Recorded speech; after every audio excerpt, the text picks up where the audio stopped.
अस्सलाम वालेकुम तलबा। आज हम स्टैंडर्ड 6 के सब्जेक्ट इंग्लिश की जो बुक है उसमें पेज नंबर 9 पर जो एक्सरसाइज दी गई है उसको किस तरह से हल करना है इस वीडियो में सीखने वाले हैं। देखिए यहाँ पर क्वेश्चन नंबर 6 दिया गया है, learn the following idioms about animals. यहाँ पर हमें कुछ इडियम्स दिए गए हैं। इडियम्स के मानी होते हैं मुहावरे।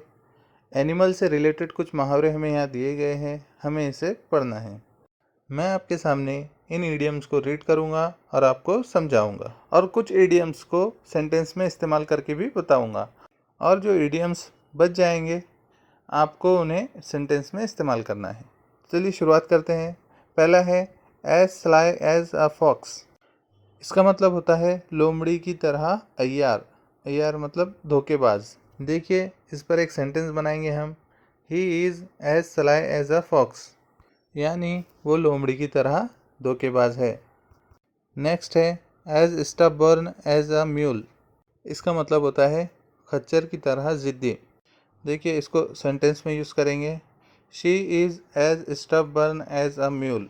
इसका मतलब होता है वो खच्चर की तरह ज़िद्दी है। नेक्स्ट है as busy as a bee. मक्खी की तरह मसरूफ़ होना।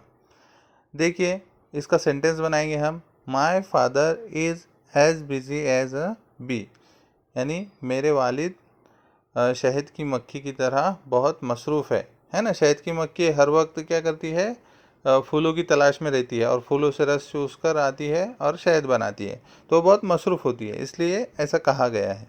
देखिए अब आगे जो इडियम्स बचे हैं मैं उनके मीनिंग आपको बता देता हूँ, आपको उस पर सेंटेंस बनाने हैं। As quiet as a mouse, चूहे की तरह खामोश।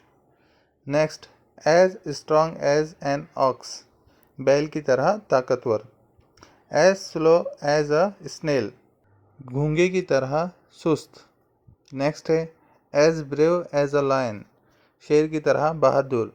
As free as a bird, परिंदे की तरह आज़ाद। नेक्स्ट है as proud as a peacock, यानी मोर की तरह मगरूर। नेक्स्ट है question number 7, find at least 3 suitable objects for the following action words.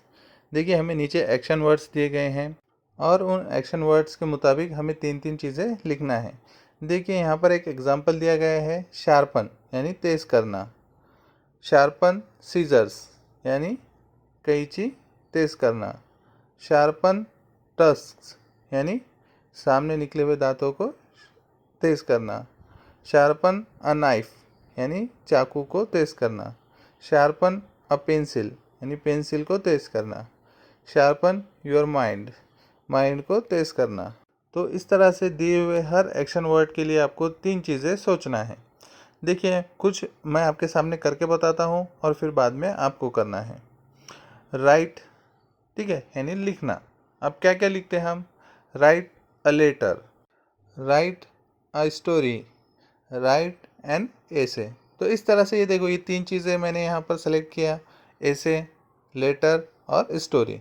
उसी तरह से आपको हर एक्शन वर्ड के लिए 3 चीज़ें सेलेक्ट करना है। बहुत इजी है, ठीक है, तो आप आसानी से कर सकते हो। देखिए यहाँ पर दिए गए जितने भी एक्शन वर्ड्स हैं उनके मीनिंग मैं आपको बता देता हूँ, जिससे आपको ऑब्जेक्ट सेलेक्ट करने में आसानी हो। डेकोरेट यानी सजाना। पेंट यानी रंगना। ड्रॉ यानी खींचना। यहाँ पर मीनिंग होता है यानी कुछ पेंटिंग वगैरह ड्रॉ करना। प्ले यानी खेलना। ओपन यानी खोलना। क्लोज यानी बंद करना। पॉलिश यानी साफ़ करना, अच्छे से घिसना। थ्रो यानी फेंकना। कैच यानी पकड़ना। ब्रेक यानी तोड़ना। पोर यानी उंडेलना। फिल यानी भरना। कट यानी काटना। जॉइन यानी जोड़ना। फाइंड यानी ढूंढना। फोल्ड यानी घड़ी करना या तह करना। मेज़र यानी नापना। रिपेयर यानी ठीक करना। नेक्स्ट है question number 8, try to think of different answers to the following why questions. Write down at least 2 of them in English. देखिए यहाँ पर हमें वाई से स्टार्ट होने वाले कुछ क्वेश्चंस दिए गए हैं। वाई यानी क्यों। हमें इन क्वेश्चंस के कुछ आंसर सोचना है और उसमें से 2 आंसर्स इंग्लिश में यहाँ पर लिखना है। तो देखिए यहाँ पर हमें एक एग्जांपल दिखाया गया है। पहला क्वेश्चन है, why are you reading this story. इस सवाल में हमें क्या पूछा गया है कि तुम ये स्टोरी क्यों पढ़ रहे हो।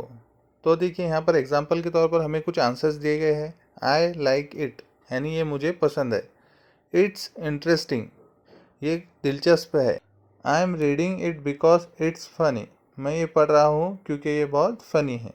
इस तरह से आपको हर क्वेश्चन के दो दो आंसर लिखना है। देखिए question number 2, why are you crying, तुम क्यों रो रहे हो।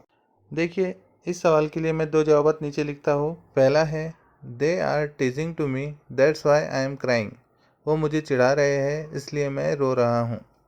सेकंड आंसर हो सकता है I am crying because my father scolded to me, मैं रो रहा हूँ क्योंकि मेरे वालिद ने मुझे डांटा। तो इस तरह से आपको आंसर्स सोचना है और यहाँ पर लिखना है। आगे जो नंबर 3, नंबर 4 और 5 के जो क्वेश्चंस है वो समझा देता हूँ आपको कि क्या पूछा गया है। आंसर्स आपको खुद से लिखना है। वाई आर यू लाफिंग, तुम क्यों हंस रहे हो। Why are you sitting on the table, तुम टेबल पे क्यों बैठे हो।